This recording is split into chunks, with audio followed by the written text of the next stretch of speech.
Sheriff, we got a lot to talk about. I am not an animal! Dad, I'm thirsty. I want a beer. What about you? You want a beer?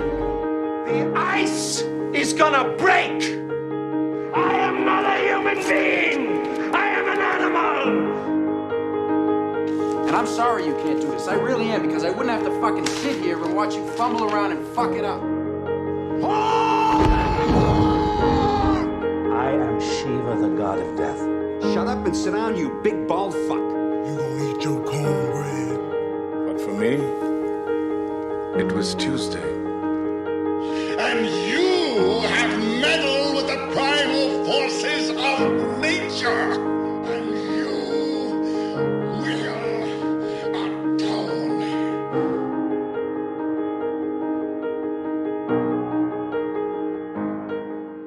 Hello, everybody. Welcome back. And if you can believe it, it's another week of 3 for 3. I am your host, Matthew Patterson, and I'm welcomed by my co-hosts, Jackson Workman and Samuel Holler. What up? This week we have a very, very special episode in which we reach back in time to our childhoods, our memories, and we rip out a movie that we really loved but have not seen in quite a long time. And this brings us to our childhood special, where we have 3 quite different movies. Well, I would say this is going to be the funniest thumbnail we've ever had for an episode, because it's like 2 movies that are in the same vein, childhood films, and then Sam's movie, pick, which is a bit different. Seeing that next to ours is going to be the funniest thing ever in the thumbnail. Yeah, 8 years old when I watched it, and it impacted my life greatly. So I will say this about your pick. I saw that trailer in the theaters a lot, and it scared the shit out of me. Just the trailers did. Like, I never saw the movie, but yeah. So, and I hadn't seen it until now, so that was actually kind of nice. But yes, Sam's pick really says a lot. It speaks volumes. It shaped who he is today. Yeah, one of his childhood films. So yeah, and we have 2 other movies that are, one's a definite classic that everyone will know, and then my pick, which I think a lot of people actually knew about this one. I was surprised that when I told people I picked The Water Horse, they were like, okay, the Nessie one. And I was like, yes. However, I'm not sure. I'm thinking because we brought it up, we should probably just go out the bat with Sam's pick. Oh, we're starting with that one. Okay. We should maybe, I don't know how you guys feel, but I think we should.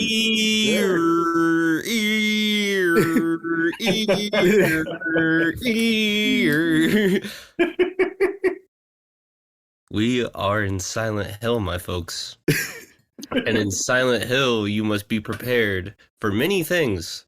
Exploding babies, a giant pyramid head with a big-ass blade that fillets a girl and throws her against the wall, crows, a crazy town that has a whole bunch of like stuff going on that all ties into the plot that doesn't really kick in until the last like 30 minutes of the movie, but we will get into that. You're just trying to make sure your daughter's okay. Your daughter's having these horrible nightmares. She's sleepwalking, she's doing this stuff. Your husband, Sean Bean, ain't doing shit. He ain't doing shit. And so you just kidnap your daughter and you start driving. And who chases you? A cop. A cop we'll get into later. Super amazing, wonderful cop. And you crash. Or do you? You are in the alternate reality that is Silent Hill. And what will happen? The most nightmare shit you can possibly imagine. Anytime it's night, which takes place during the daytime for real life people, you experience some of the most disturbing shit you will find in the early 2000s. And you will have to search for your daughter as a drunken, coked out Ozzy Osbourne the whole time. Sharon! That is what you will be saying most of this movie. and you will encounter the cop that was chasing you. You will encounter the people in the town that all have secrets and all have motives and all want things from you and from the other people in the town. And you will encounter a little girl who looks just like your daughter. A girl who has vengeance in her soul. And a girl who has damned the town into becoming the ghost town. And you will encounter a bunch of other people who also do not want you to leave, as well as God damn it, I can't think of the name of the actress that plays the mother of the daughter. Roddy Mitchell? Well, thank you. So yeah, Silent Hill. This movie destroyed me as a child, watching it late as fuck while my family was asleep. Shouldn't have been up in the living room watching a movie, and I watched Silent Hill when it went on demand. And Wait, did you buy it on demand? Yeah. Did you buy it like without them knowing, or did they already like bought it and you just happened to choose it? I asked my mom if I could watch a movie that night and rent it, and she said, "Sure, choose what you want to watch." And that's what And she never said that again. So, damn. I love this movie. This movie fucks me up. It also is not a very well, I don't know how to put this, but let's just say whatever happened to Roger Avery in prison definitely influenced a lot of stuff that was going on here, and that is our screenwriter today.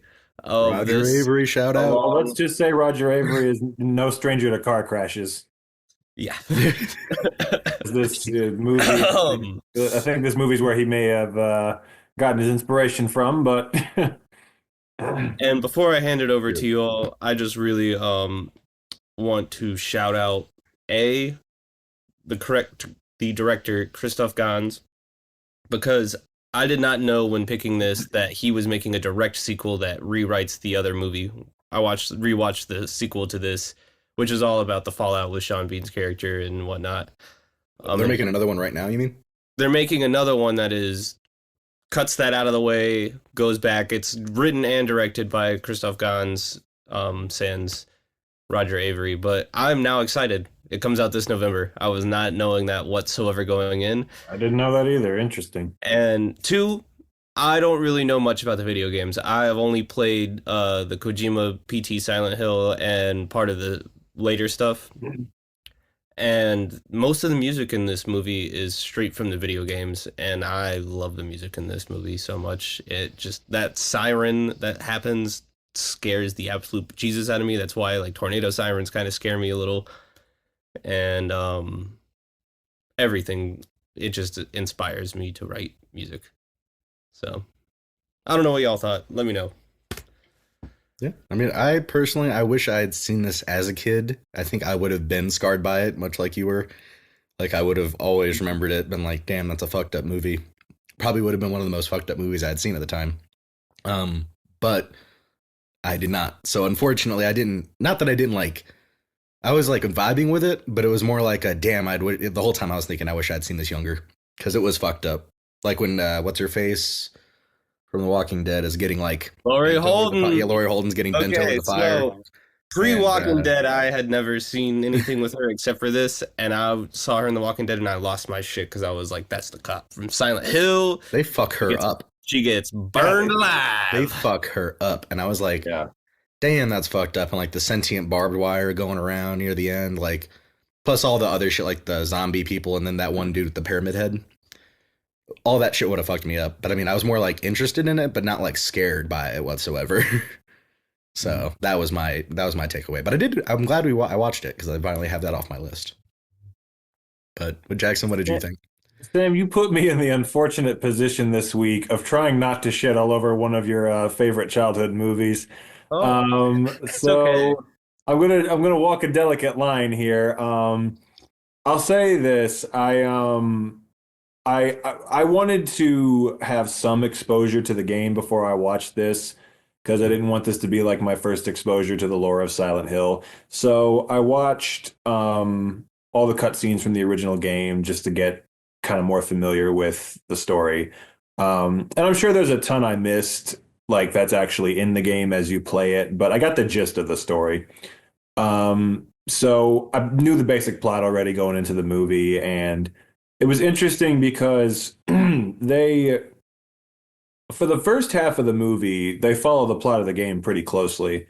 And I remember thinking as I was watching it, like, okay, like for a video game adaptation from this era to in any way like try to follow the plot of the game is unheard of, basically. Like none of the video game movies from this era did, like they were always like they didn't resemble the games whatsoever. So I was like, okay, look at them actually trying. And then in the second half, they just completely deviate from the fucking story and just go off the rails with this plot that's like, whoa, okay, we're going way off course from the story of the game here. It's also weird. The main protagonist of the game is a dude, and they gender swap it here, and he's the only character. And I thought that was so random, especially since it's essentially the same character who serves the same function. I'm just like, it wasn't a problem, but it was confusing. I was like, why did they feel the need to do that? That was so random.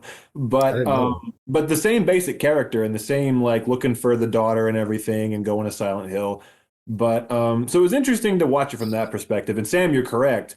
A lot of the music is from the game. I noticed immediately as soon as the movie started, I was like, I just heard that music in the game, and here it is in the movie. That's cool. And so basically, so I'll walk a delicate line here. My experience watching this was the first half, I didn't love it, but I was like, this isn't terrible. Like, this is fine. Like, you know, I'm vibing with it. I like what they're going for. I like a lot of the visuals. I mean, you know, I thought they did a good job of replicating the snowy, foggy gray look from the game. I'm just like, all right, I think they translated this well to like a film version. And I think, you know, like overall, I liked some of the more kind of slow atmospheric scenes. I was like, okay, I'm vibing with this. The second half of this movie bored me to fucking tears. I almost fell asleep watching this thing. I was so fucking bored. I had to stop in the middle or like 2/3 of the way through or whatever it was and get on my phone for a minute just to wake myself up because I'm like, I gotta like actively do something or I'm gonna fall asleep. But and granted, I was also very tired, but like watching this, but nevertheless, I just thought the second half, I remember towards the end, I was kind of like, what are we doing at this point? Like, nothing is really happening. Sean Bean is so completely irrelevant to the fucking story. If you cut all his scenes out of the movie, it wouldn't make a fucking difference. I'm just like, why is he in this? But that being said, you know, I did. I think his character was just because you can't be in a committed relationship that much to adopt a child, and then if your wife disappears with that child, you're just gonna sit there and wait for her to come back, kind of thing. So they had to kind of like sprinkle in like what's going on. In the game, the whole thing is the main character and his wife adopted the girl, but the wife is dead at this point in the story, which is why she's not there. So I don't again know why they didn't just do that here because. Well, that's like, kind of what the second movie is about. Revelation is about him with his daughter after the events of this. I see. During the first like few weeks of her being adopted. I gotcha. But that being said, you know, like most of the actors, I thought, you know, were doing the best they could. Sean Bean with an American accent was weird as fuck, and he was doing a good job. His part was not very important, but you know, he was doing the best he could. I thought Laurie Holden honestly was probably like acting wise the standout of the movie to me. I thought she gave the best performance. The scene where she's in the elevator and she like takes the thing out and then just that was so badass. Torn to shreds by those people. It was crazy. Mm-hmm. And I want to shout out Kim Coates. I did not expect him to be into this. Yeah. And neither Deborah Kara Unger. Mm-hmm. Not expecting her to be in this, and I thought she just went a little wild from things I had previously seen her in comparatively. Yeah, I don't think I've ever seen her play a part this crazy. But the crazy religious lady, the cult leader lady, That is also the crazy mom from Sleepwalkers. That's wild. Yeah, She's Alice also the Alice Borg Krige. Queen in Star Trek, our second Star Trek reference in a couple weeks. Oh yeah, and also our Borg second Queen. our second Kim Coates appearance on this podcast because he was in Yeah, Group. Yep. So yeah, a lot of returning people for this one, but I do want to I mean, shout I out was. Jodelle Ferland. She like I didn't like her at first with that first scene where she's like sleepwalking and screaming Silent Hill and all that kind of stuff. But then once her character like kind of like settled, I really enjoyed her acting. And when she was the alternate, she was going wild yeah, I with was that. about to say I think she was really good as the bad one. Hmm. No, I was pretty entertained like throughout it. I just I wish I was more scared, I guess. Like, I tried putting myself in that like mood, but it didn't work. Yeah. Yeah, I think again, it's one of those movies like I'm sure if I saw this as a kid, it would have scared the shit out of me. But because it's especially, and I mean, there are some fucked up deaths. I mean, that part where they rip the girl's skin, the pyramid head guy rips the girl's skin off and shit. I was like, damn, bro, that was crazy, like super graphic. But yeah, so I mean, even in the later part of the movie, like that and the way Laurie Holden dies was also very disturbing. I'm like, all right, they're getting some disturbing kind of, cool deaths in I there. know the barbed wire stuff was inspired by an anime that I have a VHS of, so I gotta watch that and check that out, see where the barbed wire stuff comes from. But I know in that it comes from the genitals, and I know they opted not to do that with this. And Okay. also, fun tidbit that I did read before this: the pyramid head guy is not until the second game, but the director Christoph Gans um, tried so hard for 5 years to get this movie made that he made so much concept, including the pyramid head, and that's why they were like, "Yeah, if you're gonna do this, you gotta include that and that kind of stuff." Well, he's like the kinda biggest figured- villain dude, kind of, because he's like every time I think of Silent Hill, it's always Pyramid Head guy. Well, that's what I was gonna say is like that's even this like before because he wasn't in the first game at watching through it, I never saw him, but he was one of the few things from Silent Hill that I just knew without having looked at anything from the games. So yeah, when I saw him in this, I was like, okay, I guess they're trying to include shit from the later games as well. It's kind of like a Easter egg, like tip of the cap kind of Yeah. thing. So But I love the scene where Laurie Holden is on the pyre and is leaned forward towards the flames, and then you see her skin just start Yeah, bubbling. she's screaming. that was the thing that and got me. just- Like it was fucked up already, but like when her skin like started burning and shit, I was like, "Oh no! Oh my God!" Like that was the fucked up part. But and then you just see her like fucking charred body still on the ladder later on. I'm like, "Damn, man, they fucked her up." And the villain was super hateable, I gotta say. She like when she got torn apart by the barbed wire, I was very satisfied. I was just like, "Oh my God, thank you. You fucking suck so much." She reminded me a lot of the villain from The Mist, to be honest. Mm. Marcia Gay Harden's character in that. She had a very similar Yeah, energy. for sure. I mean, yeah, I saw this before I saw The Mist, and that was another movie really young because I saw that when I like right after I started watching the premiere of Walking Dead, and I was just like, oh man, Laurie Holden is like popping up in my life.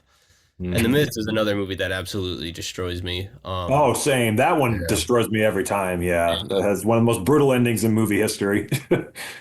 And I do wonder because the cinematographer of this, I wonder if Guillermo del Toro really enjoyed this movie because he got the cinematographer from this for like Shape of Water, Crimson Peak, and Is it Dan Laustsen?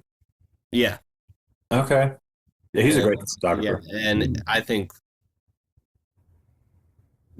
I watched this like in really late at night and lights out for some parts of it and everything, and it's just the look of it is really gross, and I think it leans into that very heavily with certain aspects, especially like them like all the people running up the steps into the building and that scene where she gets her skin ripped off and everything. I'm like, ah.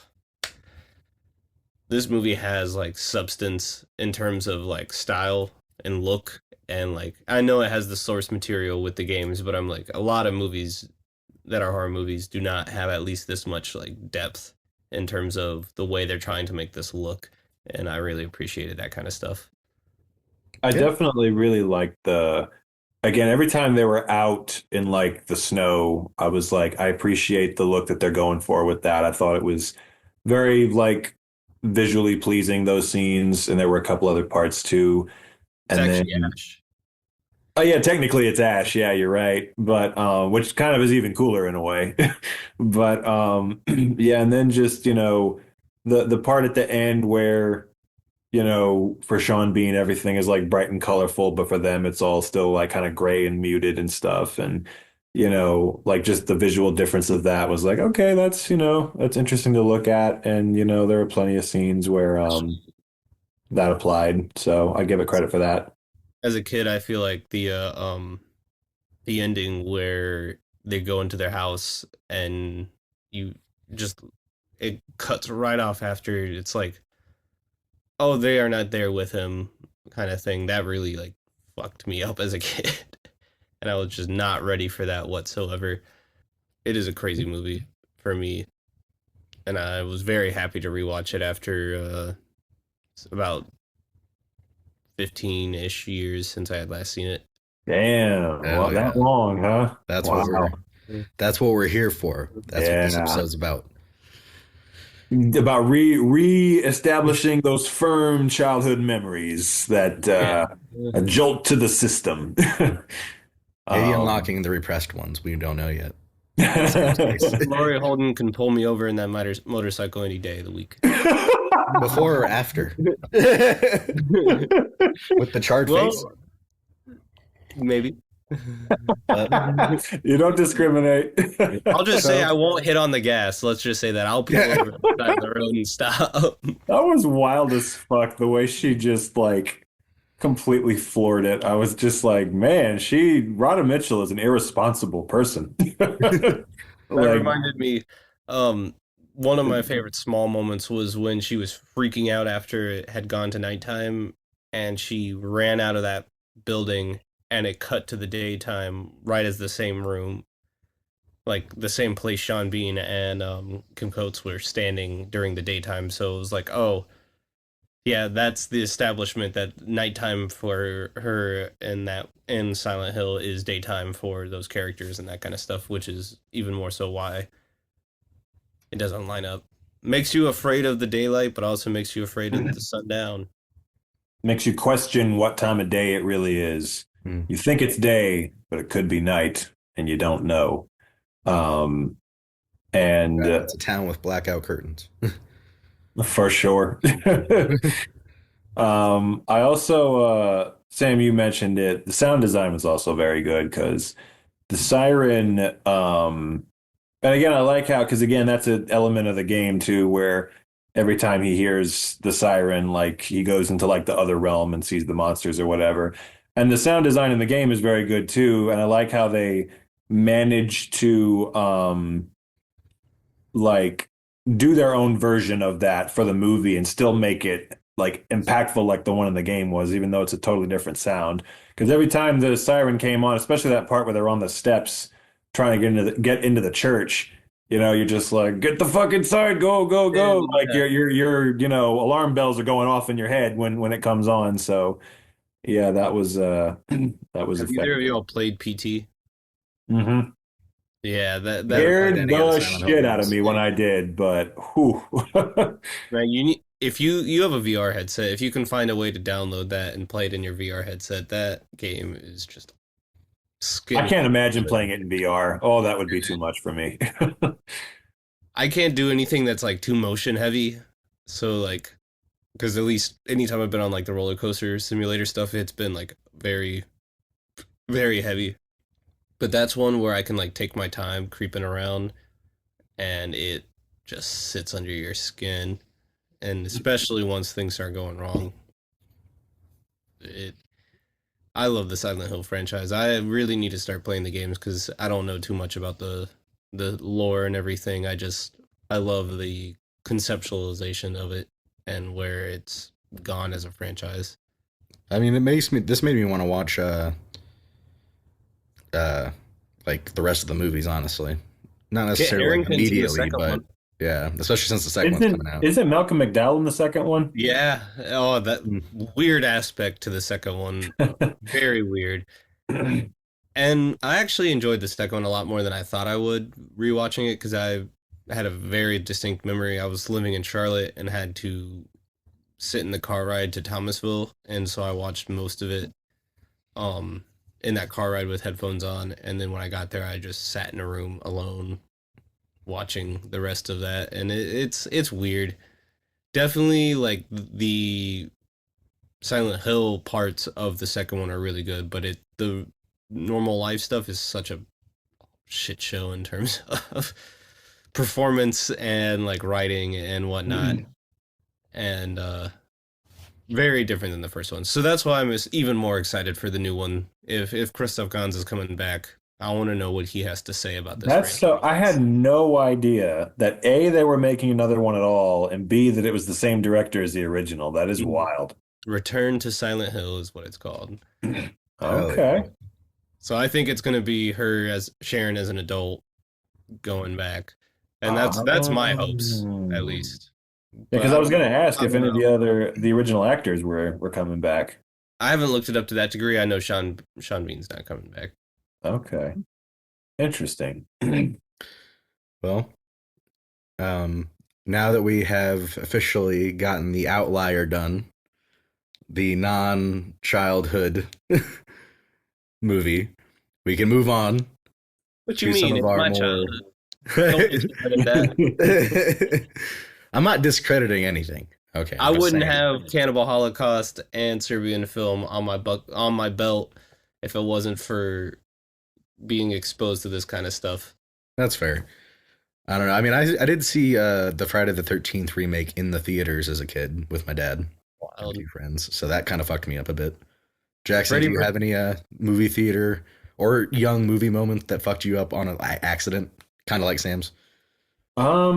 Not that I can. I'm sure there must be one, but I can't remember because I'd have to think, but not that I can think of. No scarring, you know.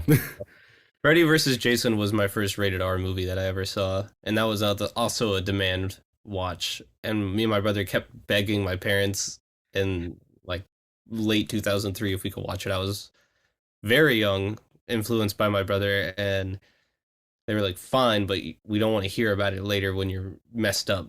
And Freddy versus Jason messed me up. At least it's kind of funny. At least you got humor in that one. This one's just fucking gore. Yeah. But, yeah.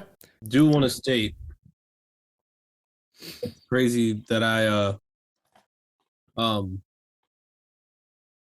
talked about that for that long without pulling up my DVD copy of this, which is full screen, and I need to update it because this is my full screen copy from like it's a cool cover though. Blockbuster in 2008 or 9 when I first was like I need to be able to watch this movie. So, hell yeah. But it's a full screen copy, so I need to throw it out. But it's also I might take my widescreen copy that I eventually get and put it inside the case of that. I was going to say, if you take your full screen copy to Silent Hill, it's widescreen there. There you go. All right.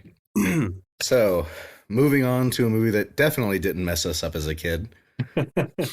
I would say we should move on to Mr. Workman's pick, bringing us back to the good old superhero high school, which we all know and love. Sky High. Take it away. Oh yes. There you go. There it is. Yes, mine was the fucking indisputable classic Sky High, which it fucks me up beyond belief that movie is 20 years old now. That is just like that is fucking wild. Insane. But yes, so if you can, ladies and gentlemen, I want you to imagine in your minds, you live in a world filled with superheroes. They just exist in this world. And you know, you got your superheroes and your regular people. And your regular people, they go to high Fuck 'em. school. Say what? Fuck them. Fuck them. Fuck every last one of them. They're not important. Of course not. But they go to high school, just like everybody. But did you ever wonder, did the children of the superheroes also go to high school, and where? Well, if you wondered that, you're going to have a fun time with this one because it answers that question. The children of the superheroes, they go to a place called Sky High, and it's a floating high school way up in the clouds. And it is at this school where it is determined whether they are a superhero or a sidekick, or to use the politically correct term, hero support. But I like being hero support, okay? You know what hero support is? What? It's the ball supporting the shaft. I fucking knew you were gonna say it. I fucking knew you were gonna say it. I gotta turn my light on because we are out of the Silent Hill. And in the sky. We're in the sky up in the clouds, and this is where it's determined whether they're going to be superheroes or sidekicks based on their powers. And our main character is a teenage boy named Will Stronghold, and he just so happens to be the son of the two most famous legendary superheroes on the planet. But there's just one problem.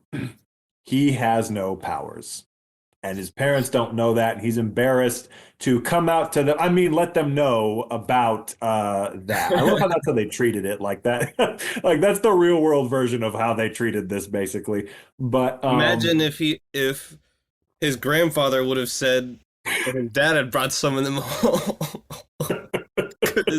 Good Lord. We're gonna get into all of that in a minute for sure. But yeah, so he doesn't have any powers, and he's like struggling to fit in as kids do in high school, but in all kinds of other, like in the ways that we're used to, in all kinds of other ways, because like he doesn't have any powers and he's a sidekick. I didn't see them doing super galaxy gas in the fucking bathrooms, so that's one thing. Definitely not the same struggles as all of us. If this at least was they conveniently cut that one out. If this was set today, we would have seen that for sure. Also, I mean, they're taking skirt shots. Okay, they're taking up the skirt shots. All right, superhero These movies. kids are fuck. I do need to get this out real quick. If we had gotten Kurt Russell as the lead in Oklahoma, we would never have gotten Hugh Jackman. Okay, that man took the lead and rolled with it, and now we have what Hugh Jackman is today. Kurt Russell did not take the lead. He doesn't want to talk about it. He doesn't want to talk about it. He doesn't want to talk about it. And I feel bad, because I would have loved to see Kurt Russell as the lead in Oklahoma. But yeah, that's the basic gist is, you know, he can't fit in because he doesn't have powers. And then he finds out halfway through the movie, oh, he does have powers. He has super strength. And, you know, all kinds of things. He's got to defeat a villain. He's got to find out his identity as a high school student and what cliques he belongs to. It's all a lot of good fun. So yeah, until an older lady comes along. I was gonna say the biggest red herring I've ever seen in my goddamn life is Elizabeth Mary Winstead showing up at your house and wanting to come in and hang out with you. Okay, you should know. And she's the TA. She's not even a student. Or she is, I guess, a student, but she's the TA as well. I can't tell you how many times over the years I've thought about that and it's fucked me up. I'm like, she's an adult. She's inside, she's an adult. And he makes the joke and he's like, oh my God, I made out with an old lady. I mean, it's Mary Elizabeth Winstead. Shut the fuck up, but still. Yeah. That was so funny. The cast of this movie is fucking crazy. Like, to me, it's honestly adorable seeing like young ass like Mary Elizabeth Winstead, probably like 20 years old in this. I'm just like, oh my God, wow, like pre-fame, you know, like youngest I've ever seen her in anything. I think like right after Final Destination 3 was when this came out, or right. Oh, she was in one of those. Yeah, that's right. So, but and all kinds of other people. Hey, I don't give a shit.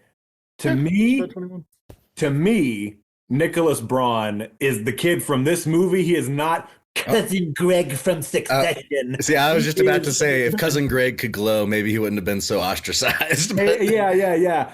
No, he's not a Cousin Greg from the Rich People Show for me. He is glow-in-the-dark kid from Sky High and the kid from Minutemen. Fuck yourself. He's also the kid from Red State. Shout out to him and Michael Aragano. He was also in Red State. That's right. Him and Michael. Also, I really love him. I love him. And Michael Angarano was in that too. Yeah. Kevin Smith knew what he was doing. I never thought about that. Wow. Yep. I love him and Zola. He's really good in Zola. If you haven't seen that, Jackson, I don't know if you like that movie, but he is good. I've heard it's an interesting movie. I don't love it, but he is good.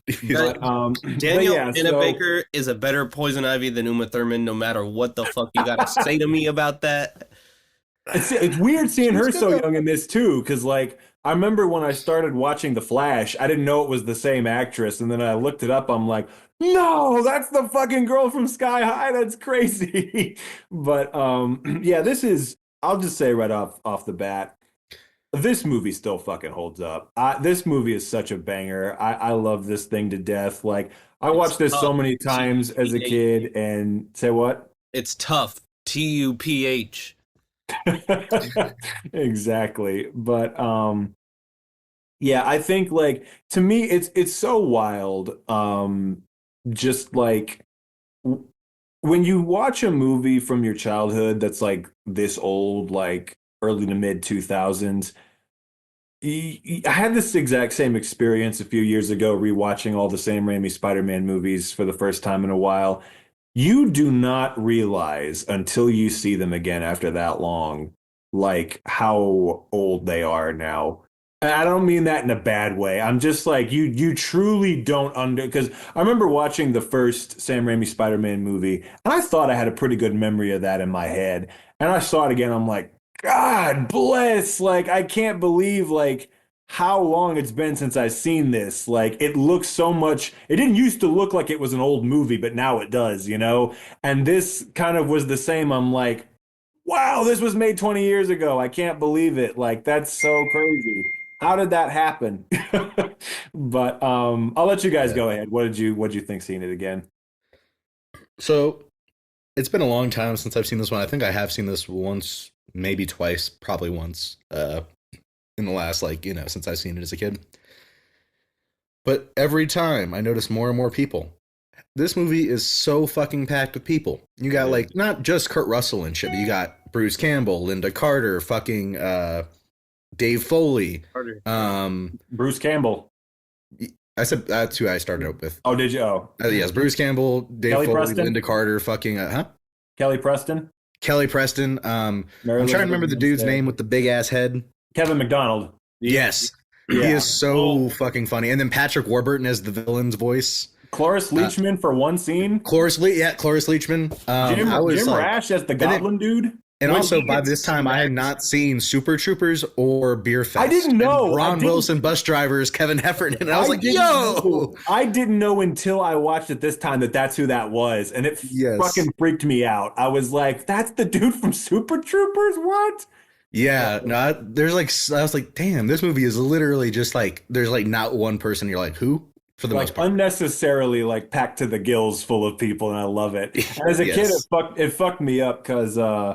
like, just I knew because he was Pleakley in Lilo and Stitch. I knew Kevin McDonald's voice like in a millisecond, and so like seeing him in this as a kid and hearing that voice, I'm like, what the fuck? That's He's so funny. I love that scene where like Bruce Campbell's like, "Hey, it's the evil twin," and he's like, "Okay," and then Badula, you dog. yeah. Like I love that. Like I just say. I cannot actually believe how many of the lines in this movie actually made me like full-blown like crack the fuck up laughing, like at least 6 if not more. That was one of them where I just fucking died. And then like when they're doing the Save the Citizen, remember when we used to do this with real citizens? I was like, what the fuck? Like just random lines thrown in there that just made me bust out laughing. And like the Oklahoma scene, like you mentioned, Sam, I was dying during that, and just like so many different So Kurt Russell had so many lines that just made me die laughing, and just like, is that your power, Jackson? Butt kissery. What?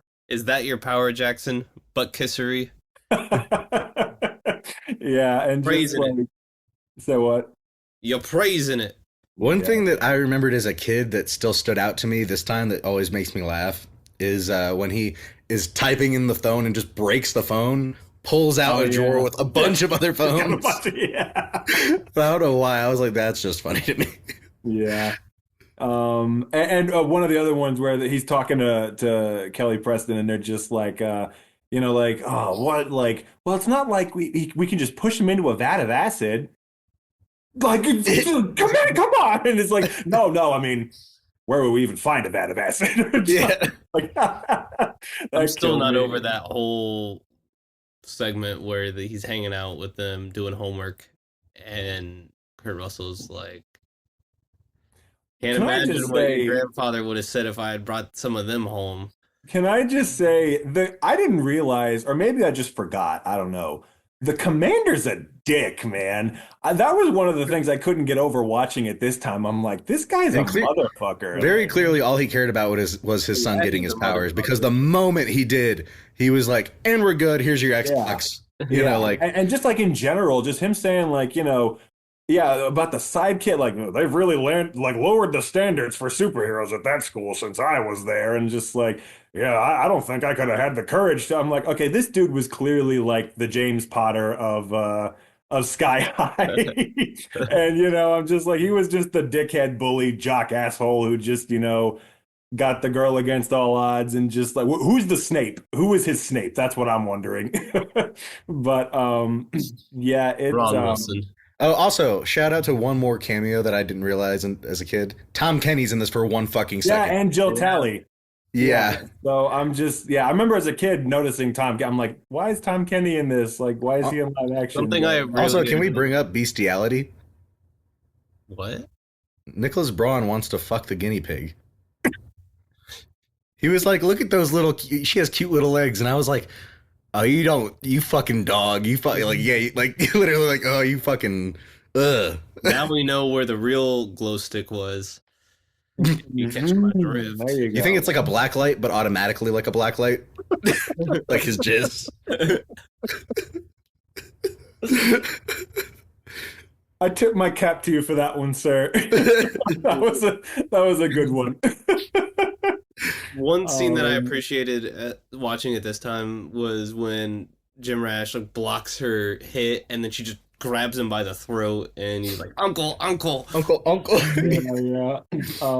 And that's okay. So I just gotta say, first of all, I think this thing really holds up. I think it has so much charm, so much creativity. I think it's like, what? Me and Sam both at the same time were like, we have something to say. And then, I was going to just say, we haven't brought him up yet, but I can't remember his name. But the dude who plays Flash or whatever, like the fucking, Speed dude. Fire guy. Can't remember his name for some reason. Warren he actually did I liked his performance a lot more because I wasn't like a kid and I wasn't like, fuck you, Warren. I could appreciate his performance a lot more in this. Can I just say, this time I really noticed that dude, Stephen Strait is the actor's name. He was really good in this. Like I was really, I appreciated like how he was able to play like the much more intense scenes very well. And then also like be the much more sensitive version, like when he's in the Chinese restaurant and stuff. I was like, I had forgotten about like, how much this was part of his character and just like, how good he was at playing both sides of it. He felt like a very real character to me. They all did. That's the thing is like all of the kids, all of the parents, like all of the characters, I don't know, like they felt very like three-dimensional. They felt like real people to me, and in a world with superheroes, that's not always the case, but I don't know. It felt like to me, one of the things the movie does best is all the characters are very interesting, very real seeming, very like, either likable or hateable depending on who they are. But, they're all very distinct. No one feels like a filler character. Like all the good guys, all the bad guys, they all feel like they have a reason for being there. All the teachers, they're all very funny and contribute a lot. I think everybody really pulls their weight. And I think, again, it's like, for me, there's so much charm to it. There's so much like, and of course I'm biased, but it really hits me in a special kind of way because, again, like you don't realize until you see these, again, movies from this time period, like how rarely you really go back and watch kind of those movies from that era, at least for me. Like, because I'm watching this again and I'm like, this is like a warm hug. Like seeing movies from the 2000s now, it's like, it's always like a big warm hug from your childhood. And I'm just like, I fucking just, I love this era of like, you know, not just movies, but superhero movies. Like, I think we need to go back and pay attention to this era because there was some This was good right shit before the that got MCU overlooked. started too. Like this was literally A couple like of maybe years before, like yeah. 3 or 4 years. So it was right when superhero movies were still kind of like all on their own. Like this movie would never exist today. I don't Like, Nah. it No, would they try to make it a never- TV series, probably. This thing is like so I'm surprised much. they haven't actually tried to make this a TV series. They tried to. I was reading that. They tried to do, It'd I be on think, the an animated CW. show or something like that, but it didn't end up happening. And Mike Mitchell actually said that the director, he said he wants to do a sequel still, but the problem is now that, you know, Disney owns Marvel, they basically don't want any non-Marvel superhero things, so he would have to like put it in the MCU basically if he did it, and you know he doesn't That want to wouldn't do work. that. Yeah, it wouldn't work at all. Sam, you had something to say? I don't want to knock your pick this week down a peg as well, but something that really upset me about watching it this time was she is his arch nemesis. The pacifier is the big bad weapon. Why the goddamn fuck? Well, does he look at her towards the end and be like, what does that do? Like, that's not going to do shit. Like, you know what this weapon does. I actually completely agree with you. That was one thing this time I noticed where he said, because when he's explaining the backstory, he says, like, you know, and we got the pacifier, and he's like, what does it do? I have no idea. I'm like, you have no idea? Like, how is that possible? That definitely was one thing I With the noticed. name, the pacifier, like, yeah, I think It's not the Vin Diesel movie. fair. Fair. That was okay. Quick shout out to that movie because I almost picked that. That was a close one. okay. There's two other ones. It was that was the pacifier was very close. Never even heard of that one. But There is, oh my god, Jackson, I You need might- to tell you this scene. It kind of spoils okay, well, everything. okay, now I think I've sealed my doom. I've sealed my fate. We're not going to pick. I don't know if we like. There's no reason to pick it. There's no reason to pick it, but he explores one of the kids he's like watching over because he thinks he's secretly a Nazi. And then it turns out the kid is doing a stage play version of The Sound of Music, but he's wearing the Nazi armband. Okay, so like, a good so to while. preface that, Vin Diesel is a like ex-military special ops guy who becomes a babysitter for a family. Sounds like a generic 2000s comedy. All And right. he gets yeah, like he's like uses all his military expertise, but like in nanny form. Yeah. It didn't work when they did it with Hulk Hogan. I don't know why it would work with Vin Diesel, but It did. If you see it, I mean, at least at the time it did. Okay. It works in some aspects.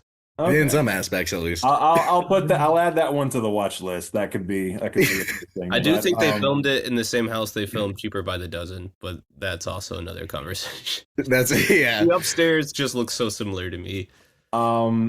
But yeah, I Anyways. don't know about you. I don't know about you guys, but for me, this movie, I have very distinct memories of watching this movie as a kid and thinking to myself, like, it's one of those movies you see when you're a kid where you're like, is this what high school is like? Like, you know, it kind of like gets you like, I don't know, a little like excited and scared at the same time of just like when you're like elementary school age and you're just like, is this what high school is like with all the like, you know, the going to the prom and like the relationships and the cliques and the friendships, because that stuff doesn't really exist yet when you're in elementary school. Like there are versions of that, but not like to that degree.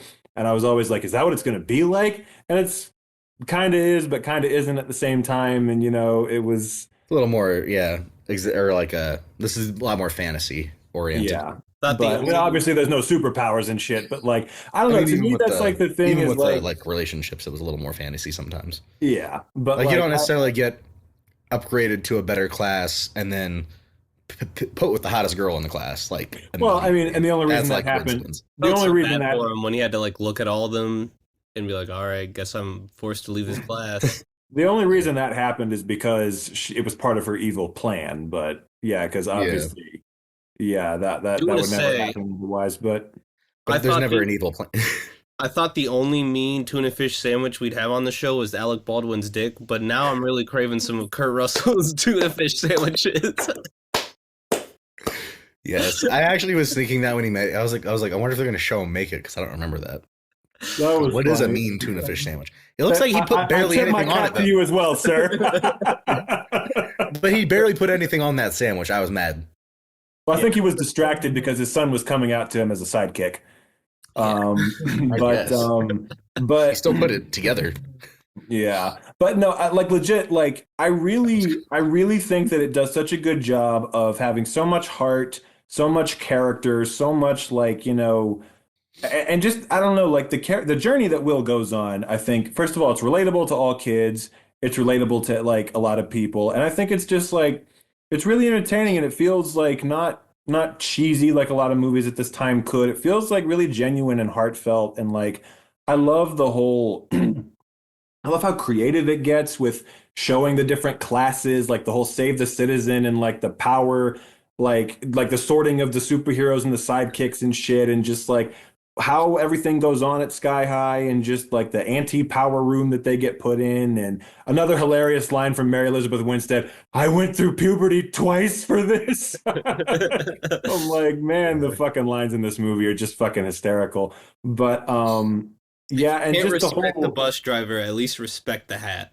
and I just have to say, okay, there have been many conversations about who the greatest superhero of all time is. Is it Superman? Is it Batman? Is it Spider-Man? These are all false. The answer is Ron Wilson, bus driver. Bus driver. That's right. The fucking go. He was my favorite as a kid. I wish there was a bus. I never had a bus driver like that. That was cool.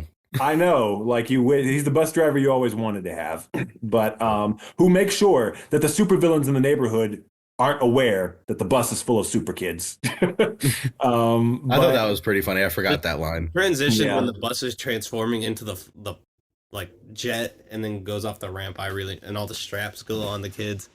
Again, that's one of those scenes that was imprinted in my memory as a kid, is them like going off the ramp up to Sky High.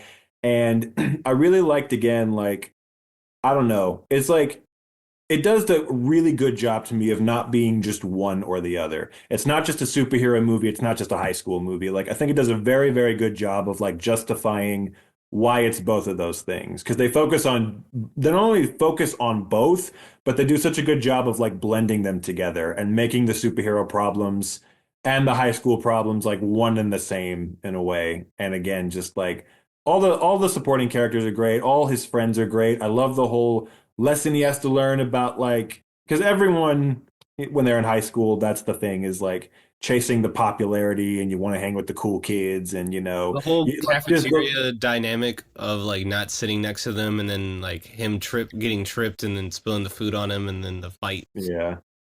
I loved it. And then the dudes them being stuck in the locker.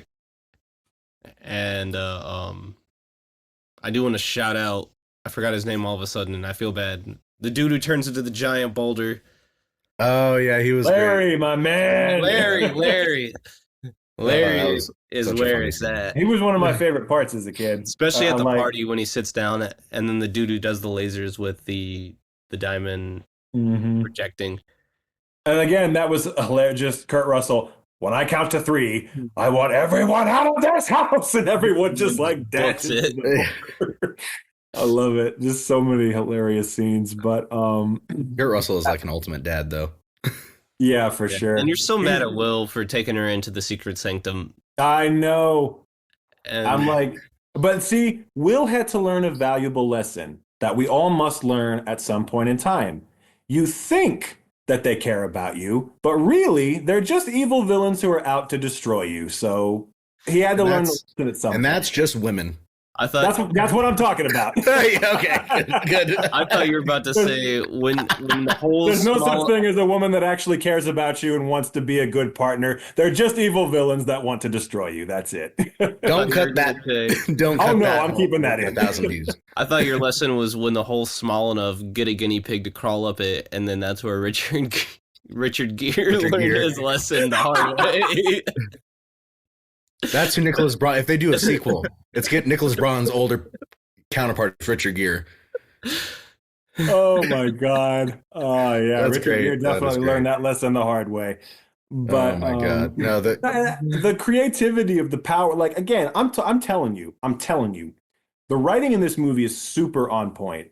Like the fact that like they had to think of a way to like really not just give the sidekick characters like lame powers, but like find a way to make them useful during the climax. Like they really do a good job of showing you like they seem like useless powers, but they all really come into play in a helpful way during the climax and help save the day. I'm like, see, like it's not just, I don't know, like that takes a lot of like, creativity, like stretching your writing muscles a lot. And I love the scene at the end where, he's just like, really who we should thank is the sidekicks. And she goes, like, or rather hero support. And then she says, let's call them what they really are. Superheroes. I'm like, fucking A, man. That's just good shit, The whole thing is just so fucking heartfelt. And, I don't know, just an endless number of just not only great moments, great scenes, great action, great characters, but also just that was really the thing that surprised me the most seeing it again after so long was like how fucking funny it was. I was just dying laughing at so many scenes. It was just I love the part where Kurt Russell's like adjusting the eye as like their dinner table like piece, and then she's just like, put that away, like get it off the table. We're about to eat dinner. And he's like adjusting it the whole scene to try to like make it look nice for them to eat. Yeah. I also like again, like you never see this now. Like, I don't know, I feel like with the MCU now, everything has to feel like it doesn't feel like the real world anymore. It feels like this just like super heightened reality. Like I love how they had just so many scenes in this movie that are just like in regular suburban neighborhoods, just like they show you the real world a lot. And it's just like I don't know. It's cool. Like I miss this era where they just could do stuff like that, where it's like, yeah, this isn't the real world, but there are just superheroes in it. It's like, I don't know, that style I miss, like, and just all kinds of stuff like that. I think this one's a banger. I think it's really just I was so glad that it was so good, like I remembered, and just that it really still holds up. And I really think it's just for me, it's very emblematic of just like a lot of the movies I used to watch as a kid, both high school and superhero movies, and just I think what makes it stand out is it's very creative. There's tons of heart. A lot of great performances, a lot of great characters, and Kurt Russell and Kelly Preston both were just like, Sam, you were talking about what Laurie Holden could do to you on that bike, and this Kelly Preston can fucking fly me off any day she wants, man. I will say this. You guys were talking about childhood crushes and stuff, like Jackson, you mentioned Marnie for Halloween Town. When. I will say for me, it definitely was Danielle Panabaker in this as a kid. Every time I watch this, I was like... Low key, when I was a kid, I had a crush on her as well. And that's the main reason why I followed her career, too, was because of this movie. Yeah, because I remember as a kid, like, obviously, like, Mary Elizabeth Winstead is, like, the baddie, but, like, Danielle Panabaker is the one who you're like, oh, no, she's the one I really want to, like, she's the sensitive, cool one, like, girl next door. She's the one you marry. Yeah, that's exactly. Mary Elizabeth Winstead's the one you if you're playing have sex and regret. if you're playing Fuck, Marry, Kill, she's the one you marry. For sure. Sorry to Ewan to tell him that. Yeah, exactly. Our newest enemy on the show. Call me Anakin Skywalker. I'll fight the motherfucker if I have to. It's going to be a long way down. Yeah. You're not going to have the high ground with me, boy. But I'm going to see that in theaters next week. I can't fucking wait. I saw it's coming out. I'm excited. I'm going to be working in a movie theater when it's out. Oh, well, okay. So you'll get to come in during parts and see parts of it. I hope so. That's my plan. I'm going to be that guy to like stand there and just be like, please go in when Plo Koon dies. Like, I'm not going to be able to handle that on the big screen, man. I had to go to the bathroom. It's like not a chicken child. jockey thing. Oh, I hope it is. Everyone just starts screaming and throwing their popcorn when he dies. Oh man, that would suck. I had to go to the bathroom as a child, and my brother was like, your favorite character died while you were gone, and I thought he was a liar, and I forced my parents to take me to go back and see the movie a second time. I can't believe that. Because I didn't believe him, and I didn't know, but he does. So mine was like, I went to the theaters with my Darth Vader helmet, thinking I would wear it when he becomes Darth Vader. And it's like literally the last 5 minutes of the movie. And I'm like, pass me my helmet, pass me my helmet. Did you go, no? Yeah. As I put it on, he did the no. Like I literally put it on and then I looked through it and saw him go no. And I was like, well, and then the credits. And I was like, Yeah, fuck. pretty much. I thought I was going to watch half of the movie through that. Oh But nope. man, I vividly remember when that movie came out. I wanted to go see it in the theater so fucking bad, but my parents did not let me because it was PG-13, and I was so fucking pissed off. Which made no sense because as soon as it came out on DVD, they let me watch it anyway. So I was just It's like, always, are they going to make sure, I guess, it's not too PG-13? I guess, but you know, but now That was my parents. They did that with Harry Potter. 20 years later, Now I'm a Harry Potter. I finally get to see it in the theater. And I'm 'em. going to call my parents and say, "Fuck you, I finally saw it." It took me 20 years, but I finally did it. Yes. I had to go because my first movie ever in theaters was Attack of the Clones. Oh, wow. Oh, shit. So That's pretty 4 cool. years I old. saw it in New York. That's the only thing I know. Wow.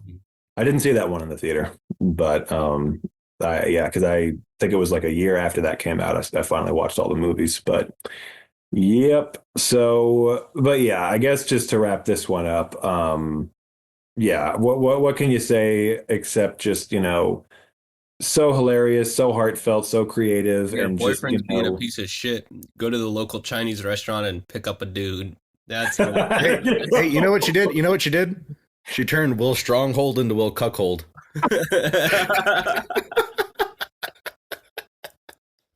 Oh my God. That's exactly what she did. Oh my God. I guess you could say after that she was gone in a flash. But Shout out to that show. It doesn't get enough love. yeah, and she's Great. she's really good in it. Yep, another banger. Glad I picked it because man, well, I just had a blast watching it again. Hell yeah. Amen. All right. Well, now that we have Sky High and Silent Hill under our belts, we now move into a very, dare I say, niche classic. Because I don't know how many, like, people know this movie, but they don't know it. The Water Horse, which I feel like is not talked about enough. Can I just say something? So Go for it. there are movies. I think I've said this on the podcast before. There are two kinds of nostalgic movies, for me anyway. There are the ones that are nostalgic that you actually like watched as a kid, and they're nostalgic in that way. And then there are the ones that you never actually saw, but you saw the trailer for them and all that good stuff when they came out, and you just have a vivid memory of that. And that's what The Water Horse is for me. So I can attest. I vividly remember this coming out as a kid. So I never saw. Y'all watched The Water Horse? Why did I watch Water for Elephants? Why'd I have to see that elephant get tortured? You watched Water for Elephants? Wait, no, I watched War Horse. That's the what? fucking No, prequel. I did not mean to watch War Horse. What? Emily Watson is in that one as well. No, I can see how you got that one mixed up. At least you didn't watch like fucking Seabiscuit. Or Secretariat. Yeah. Or Shark Tale. I don't know. I mean, we just thank God you didn't watch. I don't know. But I just wanted to throw that out there because Any Manatee. I remember this. Thank God you didn't watch Free Willy. There we go. There we go. Flipper. You watched Flipper. But I remember this coming out very vividly as a kid. So I'm one of the people who remembers The Water Horse, even though I never Did you saw see it though, or did you just remember it coming out? No, I never saw it. But I always wanted to. I always wanted I'm glad to. that you. Okay, so this is your first watch for you. It was a first watch for me, and I remember vividly seeing advertisements as a kid. So as a kid, I remember. So like, I loved like fucking weird shit like Nessie and Bigfoot and all that shit. And so when I knew there was like a Loch Ness Monster movie coming out, I got super hyped. But we never saw it in the theaters. However, they had it on pay-per-view. And so we bought it on pay-per-view. Therefore, we had it for like however long pay-per-view let us have it. And in that time, I watched this movie fucking nonstop. Like literally like once in the morning and once at night at least until it was like not available anymore. I loved this movie. I probably saw it a couple times on TV after it came out, but I don't remember those as vividly as I do those times. Wow. I fucking A lot of loved time this movie watching for this some movie. reason. It was a long, yeah, I haven't seen it since. Like, this was like, again, whenever it came out on pay-per-view. And this was like when the Molten Minute and shit was on pay-per-view. Like, and they had like like literally time slots back in the day. You remember that? Where like you were like, okay, I'm gonna buy it for the 8 o'clock time slot, but it's like 7:30. So I have like 30 minutes to wait, but you have to wait until 8 o'clock. Damn. That kind of bullshit. Anyways. I remember that. So that is the memory I had come from watching this. When I saw it was only $5 on Apple, I said, fuck it, I'm going to buy this movie. I have to own this. And so I did. Are you feeling like a true Angus McMurrow? I was feeling like a wee laddie. That's the question I've got for you, Mr. Patterson. Are you feeling like you want to ride the Nesset into the lock? Exactly. So, as we say on the podcast, picture this. You're out in Ireland. You're on the lock, as they say, but you're a tourist. You're just a tourist. That's all you are. And you're coming into a bar, right? I genuinely thought the female tourist was Jenna Malone, but it was not. Kind of looks like her. And fucking guess who's at the bar? The goat. It's fucking Brian Cox. He's sitting in the corner. Goat. And yeah, you know, he's having a merry old time. He's a jolly lad. Fucking, you know, clearly a storyteller. Thinking about and he tells them, he gives them a little tale. He spins them a yarn from his childhood about the Loch and Nessie. And we find out that there is a young boy named Angus back in the war, back during the war times. War times. And you don't like the water? You're not the water lad? Young Angus. And we come to find out you're not very friendly. You know, you don't have a lot of friends. The army is kind of encroaching on your manor. I would call it a manor. That shit is fucking huge. Goddamn. They got money. They got money. But at least Irish money. It's not worth much over money. here, and it's not. Yeah, they're like low-key struggling, but anyways, but not really. But kind of. Anyways, they got the army at their base, and you know, you're a young lad who's traumatized by many things in life that we don't know just yet, and you find an egg on the beach, the rocky beach, not a sandy beach. Always fucking rocks. Just stuck out to me. No Adrian. And in this egg births a little dragon. You don't know what it is, but turns out really it's a water horse. That fucker stabbed his knife so far into that egg that, like, I was so upset when they showed that he cut the water horse's back, like, just straight down. I mean, at least they kept it real. That's why I was like, but we'll get there in a second. But anyways, and so you have to keep this little pet, your little water horse, a secret, but you can't because it gets bigger and bigger. And your sister finds out, and then you have this fucking Irish handyman who not breaks in. He's literally hired, but you feel like he's being a little invasive, even though he's not. But he feels, I don't know. He finds out, and turns out he's a nice fellow. And now you have to figure out this fucking mythical creature, and you got to hide it from the army with your sister and this handyman who you trust. And he was very nice. But I just gotta say, you gotta give the handyman some credit. You know, he accepted it very fast. Well, but you got to give him credit because it's the war and he's writing letters to Miranda Otto back home, Eowyn. You know what I'm saying? And she's just told him that she doesn't want to be with him anymore. And if neither of you have seen The Thin Red Line, then you don't get this joke. But I vaguely am getting what you're saying. I was like, this seems familiar. But I will say this: those ain't his damn kids. He doesn't have to fucking care for them, and he does. Good for him. I can't decide between the fact, like, is the water horse a critter because he is eating the potato sins of the Irish, or is he a critter because he starts eating the red meat towards the end when he's chomping down on them soldiers and whipping them back and forth? The water horse is like John Wayne. He died with 10 pounds of undigested red meat in his water horse, unfortunately. I love that callback. That was a good call. Oh my god. But yeah, so, and then as a young lad, you have to wrestle with the water horse being your friend, and then of course, eventually becoming the mythical creature we know as the Loch Ness monster. Nessie. Really, they never call it that at all, which I like Crusoe. for the most part. Crusoe. Crusoe. I seeing this again was so nice. Because like I was worried that I was going to rewatch it and it wasn't going to be as good. I feel like it was almost better than I remembered it being, because like as a kid I don't understand the adult aspects of it and the intricacies. I'm just like living through the kid. Like I'm living through his mind. I'm like trying to save him from the dog. Fuck Churchill. Yeah, Fuck Churchill the dog. So it's funny. My my childhood friend Davis, who lived across the street, had a dog that the English Bulldog looked exactly like Churchill. So it very felt close. I was like, and also she was mean as hell.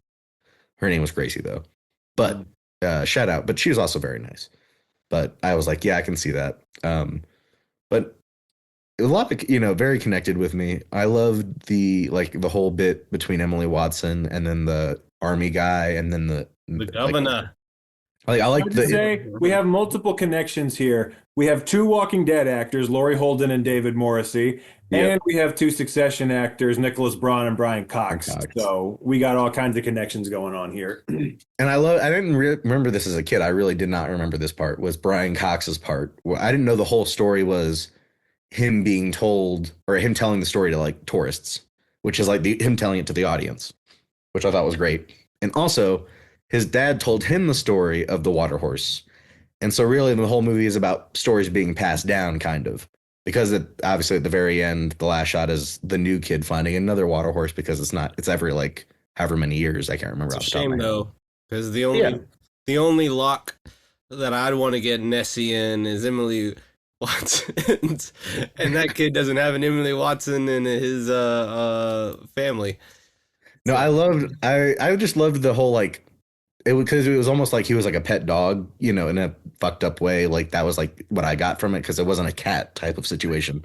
It was like, that's the other dog, like when he gets like, when, eats too much and then it's just like, what? Like okay, so the animation on Nessie, like, or on Crusoe, I'm going to start calling him Crusoe because that's honestly what they call him the whole time, is so good, because you feel for the creature. Like you can get the, like, it's like childlike in a way. And I feel like sometimes the animation fucks that up. But I was like, oh, that's I was paying attention to that. I thought it was like, it didn't look too cartoony, but it looked expressive. It was like, I needed some more growth between the small size to the giant fucking massive aspect. But like I said, that's the red meat. Or I don't know if salmon's red meat. I think that's white meat. But I will say that you mentioned the water horse is neither male nor female, making Nessie a true trans icon. Very progressive, this film. Fuck Amelia Perez. Nessie. There you go. Water Horse is the true trans representation movie. Yeah, yes. My only notes about this, I misspelled water horse and wrote water house, and I said girl and boy both. And that is all I remember. It really stood out. But you know what I'm gonna have, guys? I'm gonna have a bit of breakfast. There you go. I love that line. That's a Scottish breakfast right there. But one thing I liked a lot though is the like the POV shots when he's riding Nessie, like, and they go under the water and shit. That scene I really like, because as a kid I was like, I fucked with it. And I was always kind of scared though, because you're always like, how can he hold his breath for that long? But they do kind of play with that in the beginning, and then like he has to hit him, to get him to come back up. But yep. So I was like, I fuck with this a lot. And like the whole war aspect of it, and having the people like start like wanting to hunt Nessie, I thought was kind of fucked up. It seemed a little quick, because literally it seemed like, to me, that's the only thing I had an issue with. It seemed too fast, because they were literally at the fire pit. Or everyone was like, oh, yo, there might be a monster out there. And then that one dude is just like, we're going hunting. And I'm like, damn, they just jumped that really fast. Like, what? Well, they didn't even really know it was, because they thought it was a German submarine, didn't they? I guess so. Maybe they did. Because I thought they were just being, yeah. At the end, that's what they're saying is, it's like, look, it's a German sub, that's a periscope. And it's like, they think they're under attack from Germans. Well, I mean, if it was a submarine, why would they just go out there with like a U-boat though? Because David Morrissey's an idiot. That's my question. Is like, that's not even a U-boat, it's just like a boat with like a gun. Like you can't kill a submarine with like a machine gun. They set it up at the beginning. That's the whole reason they're setting up the cannons on the cliffside is to catch German U-boat, and they have the net set up. But like if they weren't, like my thing is if they really thought it was a submarine, why would they go out on a boat? Well, because David Morrissey at that point is the That's one what I thought. Like, because I figured they were just being weird, and like I was like, y'all just bored. Well, and also, like, that's what I thought. And also, like this is none of them actually thought because they have the whole net thing. I don't think any of them were very prepared because he clearly didn't think he was going to see any action out there anyway. So, because that's the whole point is he got purposefully transferred to the least, threatening spot possible. But it fucking pissed me off that like he lied at the beginning, was like, oh yeah, I'm great friends with your father and everything. And that's when I was like, this boy's dad is dead and he is never going to see his father again. And it pisses me off and it makes this movie so sad. Well, that was a great, I just want to say that was a great moment at the end where he says like, he's not coming back, is he? No, maybe he'll come back. No, I mean dad. And he's like, no, he's not. I'm like, damn, what a mature moment that was. That was like really good. Yeah, that's what I will say for like being a kind of a kids movie. It is very mature in a way. Yeah. They don't like fuck around with like trying to placate it to children. Right. They don't make it like, ambiguous about the dad being dead either. They like they make it very clear in like a very like hard way. But on top of that, when the moment that dude takes over his shop, it's like, oh yeah, your dad's never coming back to this fucking place. So like, of course, that's why he got so mad. I think like you gotta realize that now. It's like that's why he's so angry. As a kid, you don't really get that. Yeah. Like also one of the things as a kid that I liked that I also liked this time was when the military dude is like, oh, you can be a part of the army, and then he just has them cleaning the car. Yeah. And then he just runs away. I was like, yeah, fuck you, run away. One thing that I loved, first of all, I just want to say I thought the movie was fantastic. And like, it was different than what I was expecting. Like, I wasn't expecting it to have so many like straight serious moments as it had, I wasn't expecting it to have like the like, like the war angle was something I didn't know was in this movie. And like for it to have like the dramatic depth of a war movie while also being this whimsical, like fantasy movie, I thought that was so cool. And again, I don't know, I feel like you don't necessarily see that as much anymore, like them blending genres like that. I feel like that's something like Sky High did the same thing. Like I feel like movies used to like feel like they could take risks like that and like blend genres and like they didn't all have to feel a certain kind of way. And I thought this did a very good job of that. But what I was gonna say was I completely fucking forgot. I was gonna say I never heard anybody shit on this movie. I will say that. Yeah, no, me neither. Like, from what I've heard, like I've never seen a bad review. It was just predictable in the aspect of his dad being dead and Brian Cox being Angus. Well, yeah, I mean, I knew that. Well, yeah, I knew that was the whole thing. Yeah. Like it's not a big thing. We've known that since like well before the first time you cut back to Brian. I mean, especially when they cut back to when he's just laughing joyously. You just know. That's. I mean, I knew pretty much literally from the very beginning of the movie. I'm like, Brian Cox is the kid. Yeah, it's not. They don't really. I don't think they try to hide it too much. It's not like too much of like a. Yeah. And this is what we're banking on the whole movie being. So right, it's not important. Yeah. Another like 15-20 minutes because it just rushed to that last act so quick, in my opinion, and I wanted it to like sit for a second as. For me, like also too as a kid. I'm so used to beaches being sand. It fucked me up that all the beaches were rocks. Yeah. Like I was always a sand, like I'm always like sand. Why are there rocks? But like they're like again going back to Anakin Skywalker. They don't like sand. It's coarse and rough and irritating, and it gets everywhere. Oh my god! So rocks are better, obviously, but yeah, no. But one thing, we all fuck. Crusoe into that trash can and just watching him flop about when I know he needs water to exist kind of upset me. That was so funny. I mean, because like I knew like when I watched it, I was like, okay, I know they're not gonna like kill him, so it was just like I can laugh. I also like that, first of all, I think all of the main characters, again, are very like, they all stand out. They're all three-dimensional. I think they all like fit in very well. I really like, obviously, the main kid is great. I did not fucking realize that was the main kid from Millions. That like was interesting to learn. The Danny Boyle Millions? movie, The what? the Danny Boyle movie. Millions. That was like his breakout. There's a Danny Boyle movie called Millions, and he's the lead kid in that. I didn't know I till just know him from this. I don't think I've seen him since. Yeah, I think like he did that, he did this, and then he pretty much retired from acting. But he's a really good like that kid, whatever his name is, I can't remember. Alex something, Alex Aton, I want to say. He's I'll really figure it out in a good. second, so we can shout him out because that's yeah. But he was good. Emily Watson's character was great. The sister I really liked. I thought, the Cockney dude was killing me. He was funny. I like the thing with him and the like maid lady was like one of my Oh favorite. my God, yes. I love that. Like when they're dancing in the kitchen, I'm like, let's go. When he's like peeling the onions or the tomatoes, whatever, he's like, keep peeling, I'll be back. and I really Alex Edel. Alex Edel. Edel. Okay.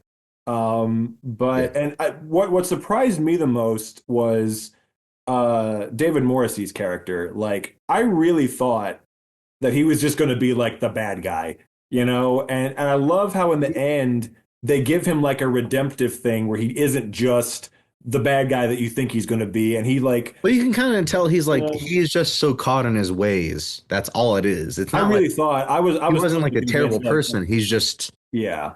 I really that's what I liked about it. Yeah. I thought he was just going to be like the dick. I'm like, okay, so this is just the bad guy. But like, no, they gave him a redemptive arc, and he's like part of the group at the end and tries to help save the water horse. And I'm just like, all right, let's go. Like, I really like that.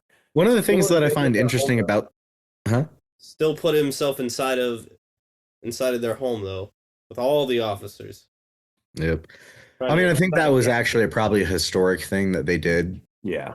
So I British. I don't know. Why do you think the Third Amendment exists? That's what the British do. They like invading people's homes during wartime. Yep. But which I thought was a cool like thought. But also like this movie, like you said, like it's about the fucking Loch Ness monster. Yet the whole time we're talking about the people. For the most part. Like that's such a good indicative of a good movie. Like damn. I like that. I really like that because I like how it's like it could just be, more focused on the fantasy aspects, more focused on the monster, and that's a big part of it. But the human drama is what drives the movie. And what I like too is they do use the famous picture of Nessie. They use that and like they have like the origin story. The old guy took it. Yeah, that was cool. I really liked that because like as a kid, that's what I knew about Loch Ness Monster was that picture. And so, like, that was cool, too. It also kind of hurt to hear that he never saw Nessie again. Or that really made me sad. It makes sense, though. It makes sense, but it made me sad. Yeah, it's like, and that's the crazy, like, how do they... Nessie keeps coming back to check on their friend, but he wasn't there to witness each time it came up. Yeah, and that's why the Loch Ness Monster is a thing. And that's what I love about, like, the whole movie is so, I don't know. It's like, I don't know if it came from a book. I don't think it did. It did. But I heard that the plot of the book is almost totally different, so.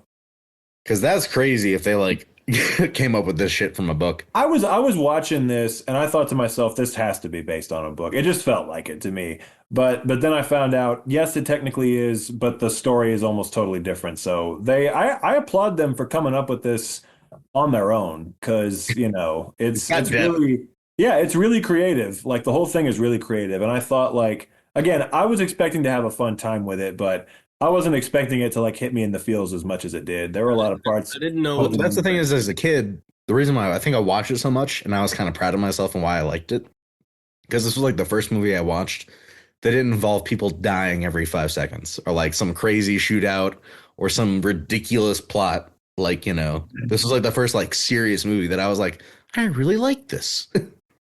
The only two J. Russell films I had really known was Ladder 49 with Joaquin Phoenix and My Dog Skip, which is also an adaptation from a book.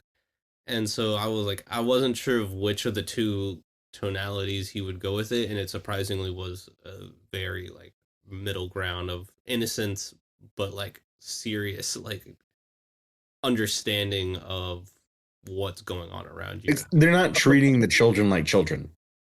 Yeah. They're like, but then they also do at times, and then you get frustrated, but then like the other characters don't, and so you're that's happy. the point. That by the end of the movie, at least, like you're like, okay, I've been talked to as an adult, even if I'm a kid. Like somebody didn't just sit there and like kneel down to me and be like, I'm gonna water this down for you. Yeah, they didn't do that. They water it down for us. The scene at the end and so many other scenes during the movie.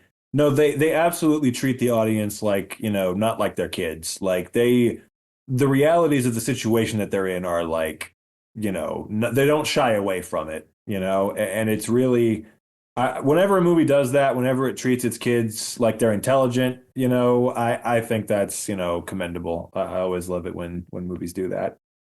Interesting, though, that we've also had multiple European pubs telling tales to young people to warn them of other things.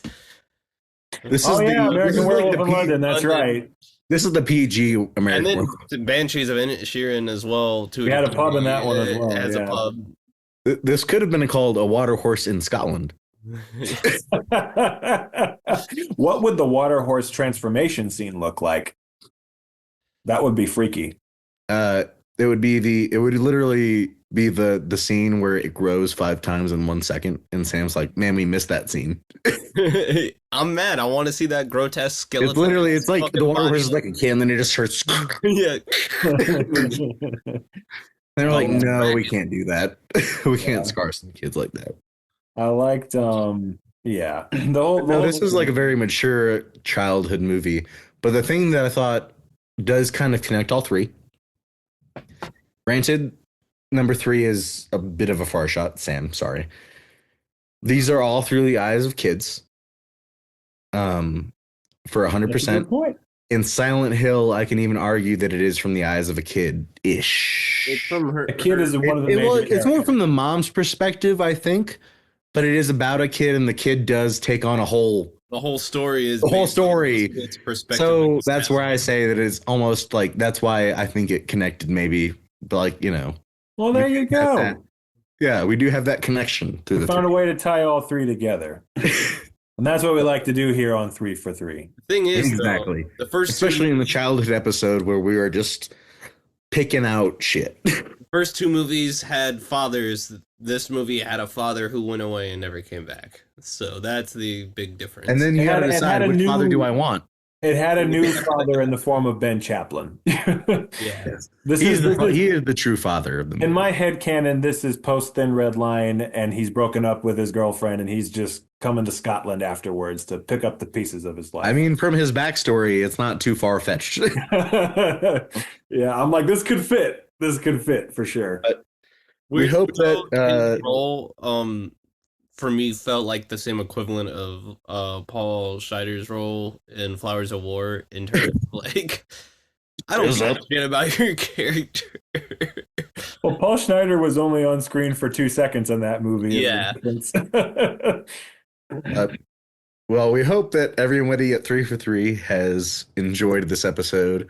Maybe we've unlocked some memories. Maybe there's some movies from your childhood that you either got fucked up about. Yeah, let us know what yours really stuck out. Let us know in the comments.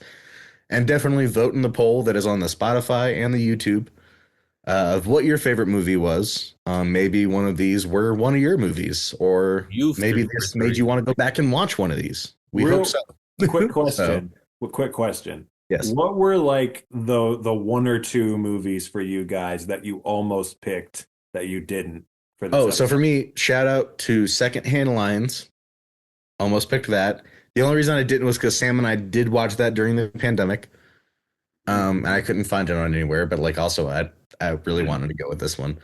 Second one was really between Cat in the Hat, or I can't remember the other movie I mentioned. I'm telling you right now, Cat in the Hat was one of them. If you ever make me watch that abomination, it'll be a good episode. Abomination. It'll be a good episode. but it's may a, God have mercy on your soul. it's a good movie. It's a good movie. Yeah. I stand by. I was between 3 this week, and one of them we've actually shown on the cast, so I was like, okay, that's out. 9 was one that I loved as a kid.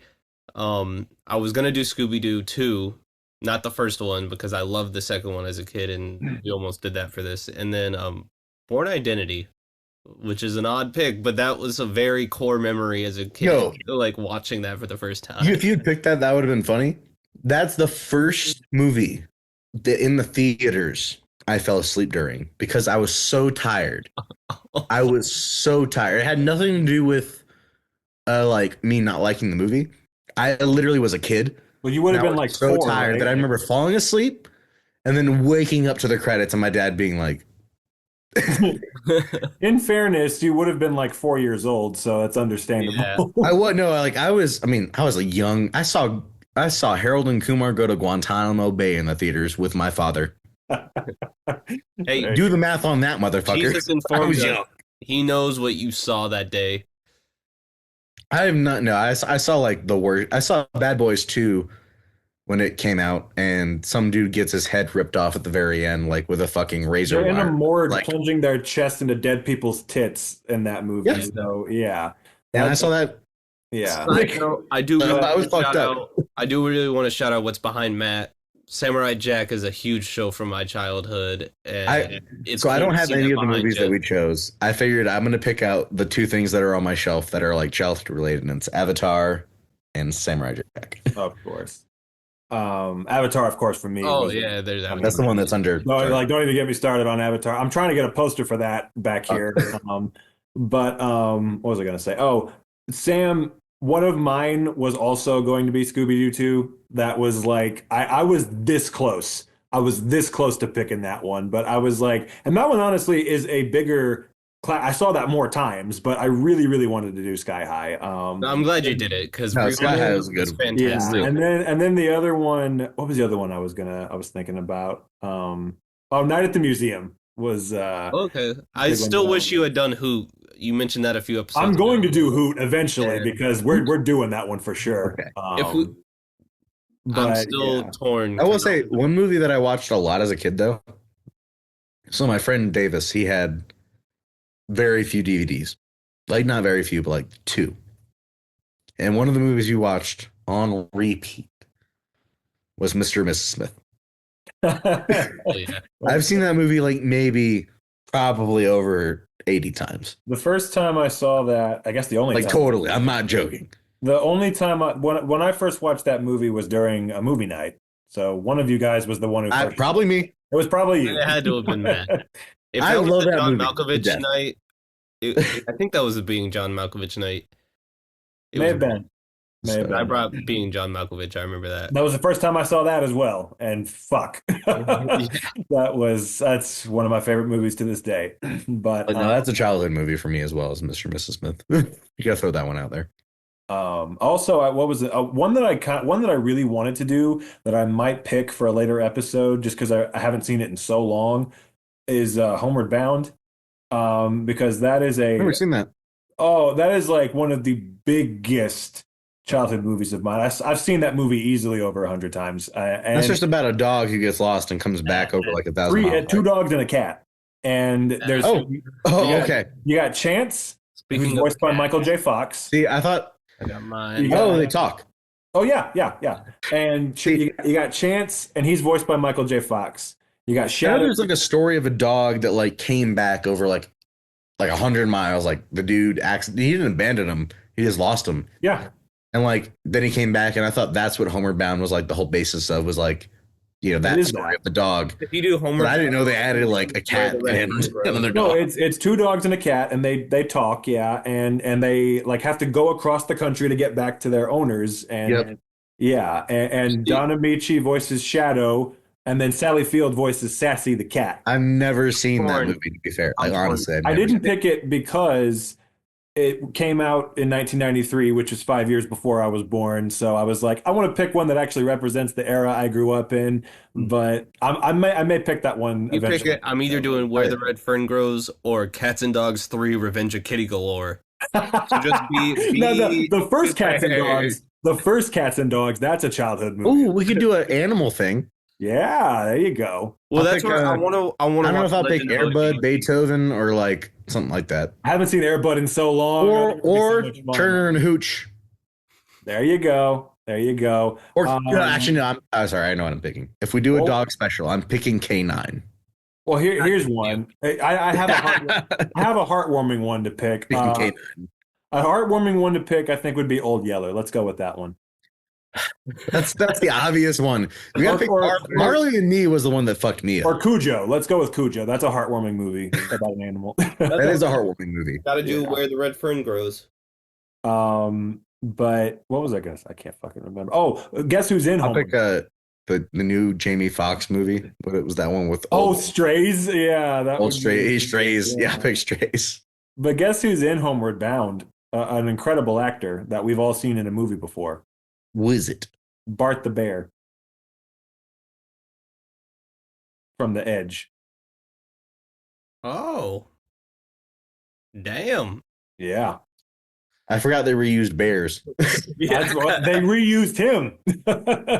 That's Because he was a fucking. He wasn't just a bear. He was a bear thespian of the highest order. Some people will call me a bear. Should I be called Bart? If that's what you want. Okay, now we're Please be my now we're brother getting something. because I classify as a cub. Well, I classify as a cub in a certain kind of way. If any cougars out there want to come get me, hi. Jackson was a straight one. If anybody noticed, Yeah, no, that what I just did, that was very straight. hey, you got to attract them some way. You got to lure them into a false sense of security and then pounce. Who's the cougar now, bitch?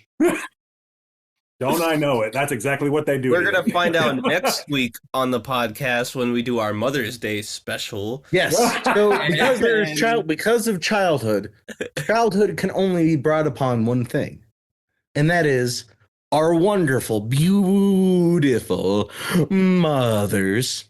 Sam's pick for that episode is gonna fuck. Oh my god, I can't. It's gonna fuck you up. Be I prepared, think Jackson. Mother. You haven't seen Mother, have you? It's gonna fuck you up because of the Halloween Town reference. I didn't know until the other day that Debbie Reynolds was in it. So She's the mom. Yeah, I can't wait. So I can't I wait. watched that the other day. I fuck with it a lot, but also it's my least favorite Albert Brooks movie. But it is so good. But I That's mean, I'm just the happy to one I have him haven't because Real Life is one of my favorite movies we've had on this show. So I just can't wait to have another one of his movies back on here. But At least you haven't seen Defending Your Life yet because you still have that to I go. want to see that so much. This isn't bad. It's not bad. I'm not saying Yeah. it's just like when I was watching it, I was like, I'm just I excited got to the lower finally. I'm excited to finally have the conclusion to the epic trilogy, the Gary Marshall trilogy. That Oh will my finally God, have its dude. epic conclusion. I'm ready. we're gonna have fun talking about I'm that one. excited. I'm sure Yes, it is a conclusion. it's the first I was time we've worried it ever was a given good- away all three of our picks before the episode comes out. But there you go. No, I mean I folks. think this is a good leadway. Like this is I'm one giving away mine yet. because we're going from child to moms. What's the next step after that? The grave. I was gonna say incest. We gotta Oh, do okay. incest Well, special. from what I hear, Boa's Afraid has some of that, so we'll see. Questionable. It's not like the Kanye incest. Way to date this episode. Bam.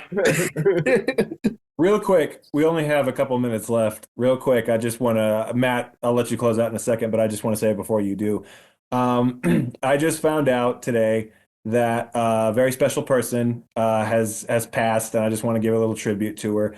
And that is Mrs. Bonnie Fraker, who, Sam, I don't know how well you knew her, but Matt and She would let me sit in her class multiple times. I'd be skipping my orchestra class and I'd go over and hang out with y'all. she was fucking cool like that. All right, She would just yeah. talk to me, She and was very cool. she got was me out of cool like detention that. once. Very cool. But of course, Matt and I both had her class and worked with her in the Crucible, and I did Romeo and Juliet with her, and like she was probably the best teacher I've ever had. She was our our teacher at the school we went to, Northwest School of the Arts. Specifically, she was our directing teacher. Yeah, she taught directing. And she did a lot of other stuff, but she directed a lot of shows. I was very fortunate to have done 2 shows with her. And a lot of what I know about acting and directing, a lot of what's shaped me in both of those roles, I learned from her. So she was just a wonderful person, a wonderful teacher, and I just found out today that she passed. So just wanted to give a special shout out to her. You know, we need more teachers like her out there. She was a wonderful lady. So Crucible, I remember seeing that and being shook and being like, "Wow." No, she was a brilliant director, and she knew how to teach that very well. Like, absolutely, there was a lot of things I learned because of her as well. So. I know what the word Brechtian means because of her. She taught us that, and many other things. I mean, the number of things that, like, to this day, put me in a spot where I was like, as a kid, or like I felt like as a younger person, she put me in a spot that like I felt like I was a little higher because she believed, and I was like, hell yeah, thank you. And she did that for everybody. Always very nice. So she did that for everybody. She was just the best teacher. I mean, that you could have. I mean, and just the best person. Just a very kind, you know, always nice to everybody, and just to finish it out. This Fraker was an amazing teacher. Absolutely. She really did like impart a lot of knowledge and also give us a lot of freedom to do things in the class, which I thought was great. Yeah. And not a lot of teachers do give you freedom because you were free to fail, but you're also free to like go far. She didn't like judge you for that. She didn't get too mad, which was nice because like you're not mad at all, really. And I have to say, from me, like because the 2 shows I did with her are 2 of the greatest experiences I've been acting since I was 5. And like, you know, the 2 shows I did with her are 2 of the best experiences I've ever had. And that's largely because of what a just wonderful, warm, fostering environment she created as a director. And like doing Romeo and Juliet with her that's just like a once or twice in a lifetime kind of show. Like, so much fun, so much just a wonderful, wonderful environment. And that was because, and I had just gotten to that school when I did that show. And like, so she was there to kind of like make me more comfortable. Like, you know, I had one of the smallest parts in the show, but she made me feel important. And doing Crucible, you know, she really like saw something in me. Like, she came up to me and like would let me know that she was really proud of what I was doing, and that made me feel very good.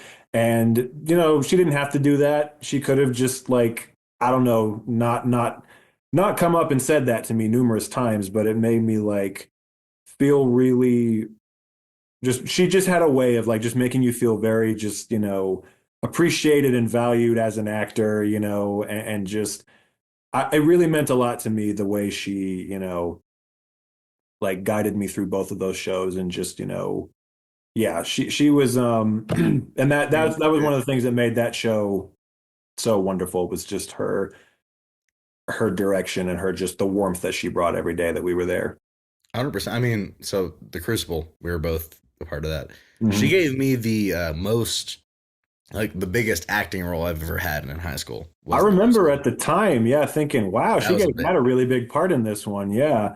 And that was cool because you deserved it, because you'd always been a great actor. But thank you. It felt like a lot to live up to. And part of me was always constantly like second guessing myself during that whole time. But she never made me feel like I was lesser than or like I didn't deserve it. But like there was parts where I was like, should I really be this guy? Like, is this me? And she never made me feel bad about that, which was nice. She always supported me. And yeah, that was the biggest role I've ever had. I think in that show, she just had a way of seeing something in people, you know, and it's just like, I think she saw something in both of us, because that was the biggest part I'd ever had in a show at that point too. Whatever she told I had a lot of lines, so. Yeah, whatever she told the girls in that, they went with it, because they're acting when they were killing it. Yeah, that's why I felt like I was slacking, because I was like, wild. Jesus Christ. I remember Riley in particular was amazing in that show. And yeah, I was always like, I don't know what what direction she gave her to get her to that point, but it worked. You know? So, yeah. No, that was a really good show. And she's even in the class, like I think our directing class too, because I'm gonna shout this out since we have some time. She brought in Jack Shoulder one day. who, if anybody doesn't know, he's directed a lot of movies. Most notably is probably Nightmare on Elm Street 2. But she brought him in, and this dude who's super fucking tall, a little intimidating to be honest. Like just talking to the class about his directing experience and all that. And I remember the one thing, like this was because of her, so this is why I'm bringing this up, because without her, she wouldn't have had this moment. He was like, "Has anybody seen Citizen Kane?" And I was the only person in the room who had seen it at that point, so I raised my hand. And he's like, "All right, what does rosebud mean?"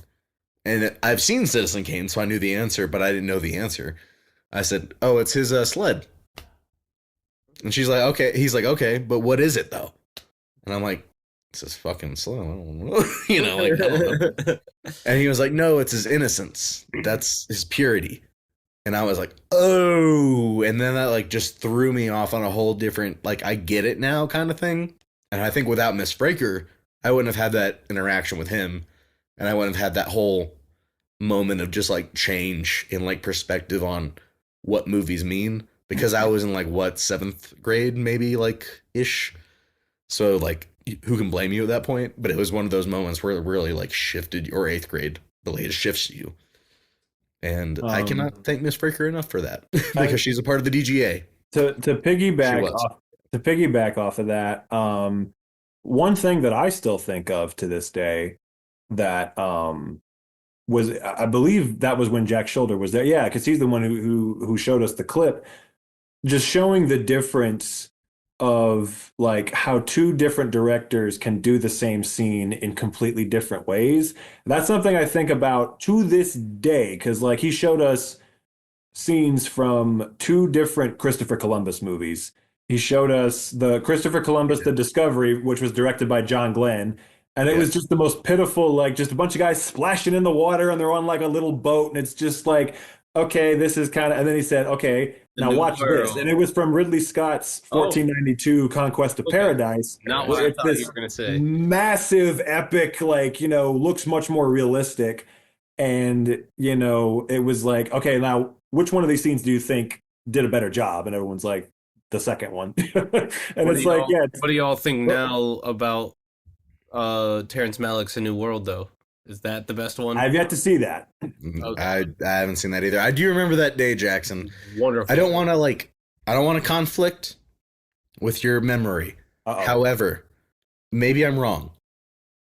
I feel like that was Miss Fraker doing that. I don't know if he was there that day. That was when he came in. I could have. It might no, because like that seems very close. I just don't remember if that was him, the one that was like illustrating the point. But I feel like it was her that was illustrating the point. I mean, like, and not in a bad way. I just want to give that to her, because like I was like, that's something I remember always that was her thing, because I do remember that day.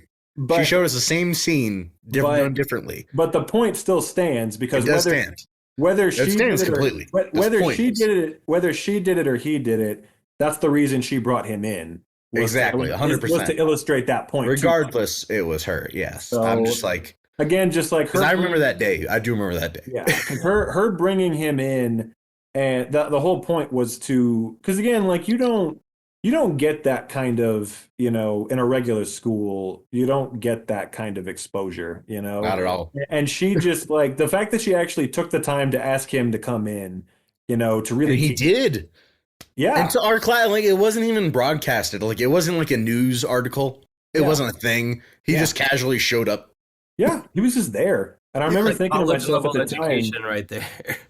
So what? It's college level education. Yes, it is a college level. Yes, for real. Yeah, and she like, gave us that. She's calling him in she like hold as back. a favor. Yeah. Yeah. And, I mean, I remember there's a couple of things I did that was risque in her class, and she just let it slide. Oh, like yeah. she would just let it go. She was very cool. One of my biggest memories with her was right after Dionysus or 12 Hour, whichever Dionysus, when we did I'm sorry, I forgot the name of it, the sitcom one. A Death of an American Sitcom. Yeah, and it was right after we had wrapped the whole day, and everyone was in that room right across from the black box where she was. Yep, where her class was. Yep. Yeah, and just kind of organizing everything, and I felt so uncomfortable being in there because I was tech and I wasn't like a part of the persona of it and everything, and she welcomed me in, and I talked to people, I helped clean things up, I did all this stuff, and she said thank you, and I was just like, oh. That's the kind of person she was, though, to be fair. Like, she was always that way.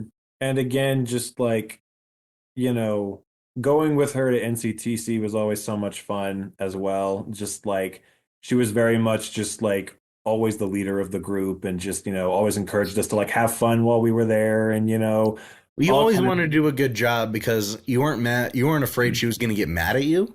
You just didn't want her to be upset. Like, you didn't want her to be disappointed. Seeing, you were just like, she's such a good person. You want her to be happy. So you're like, yeah, I'm going to fucking kill it because you're such a. Yeah. And because, like, to have her respect was the greatest feeling in the world.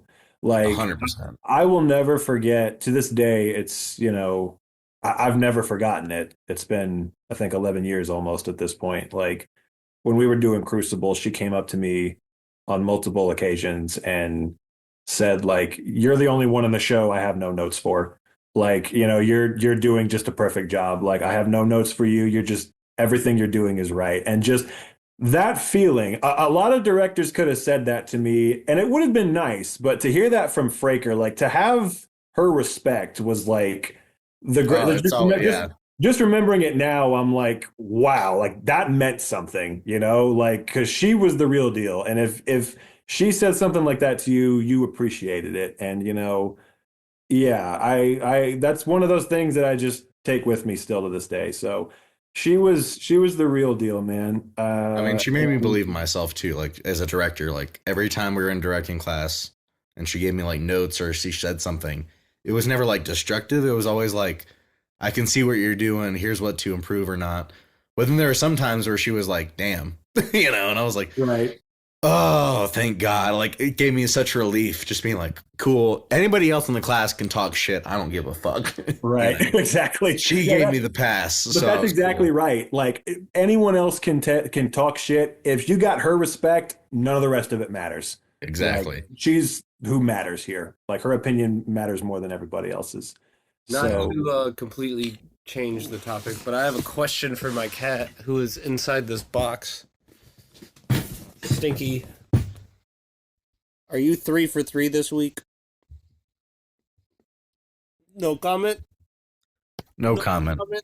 Well, to wrap us all up, we've had emotional catharsis at the end, which has, honestly, I think, kind of, I think that is a connector tissue to what we're talking about this episode, which is our childhood memories. Yeah. Because while we hate to say it, yes, when we were in high school, even like freshman to sophomore year, we're still kids. And there's a lot of memories that come along with that. And she definitely throws a lot in there for us, especially with our creativity and what we aim to do and all that. So along with the movies that have inspired us and locked into our childhood memories, she did as well. So I think that was a good cap out. And you ever hear us talking about directing choices, talking about like our knowledge of directing, a lot of it came from her. So 100%. Yep. Like, yeah. So shouts out to Miss Fraker for making our childhood special and our childhood directing education special. Absolutely. And shout out to all 3 of these movies for hitting us right where it mattered. We hope that everyone is 3 for 3. We may not be, but that is okay because everyone's opinion is different. And we hope to hear from you. And because in the comments and in the polls. Yes. Even if we're not 3 for 3 this week, all of us can say that we were touched by at least one of these movies in a special way. Exactly. And so we hope that you join us next week for our most anticipated Mother's Day special, which will be no less, no more, a birthright. That's all I got. All right. 3, 4, 3.